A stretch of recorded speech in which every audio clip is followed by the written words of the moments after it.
Welcome to Luca is a Billionaire, where the only thing I invest in is your answers. You start by identifying the microphone and required power. Dynamic needs none. Condenser requires 48V phantom. Electret may need bias. Once done, collect the correct cables. XLR for mic, 1/4 or TRS for preamp outputs, BNC for transmitter input. Make sure the transmitter and antenna are powered down before connecting. This prevents pops and protects circuits.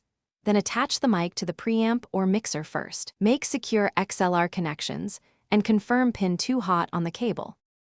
Next, build the signal chain. Mic into a preamp, then through any dynamics or EQ, and finally into the FM transmitter input. Match impedance and nominal levels. Ensure the preamp outputs plus 4 dB line level into the transmitter rather than a raw mic signal. Set gain staging carefully. Start with low gain, speak at program level, then raise until average peaks sit around -12 dBFS or the transmitter's recommended modulation level. Use a compressor/limiter to control. Finally, power devices in order. Mic/interface first, then processors, and the transmitter last. This prevents transients. Put on headphones and monitor the mic through the chain while slowly enabling transmitter modulation.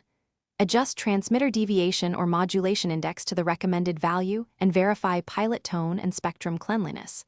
Once on air, listen for distortion and confirm carriers are clean. If problems occur, check phantom power, cable continuity, ground loops, and input attenuators. One quick fix is swapping cables to isolate faults. Thanks for watching and please subscribe. It's the best investment you'll ever make.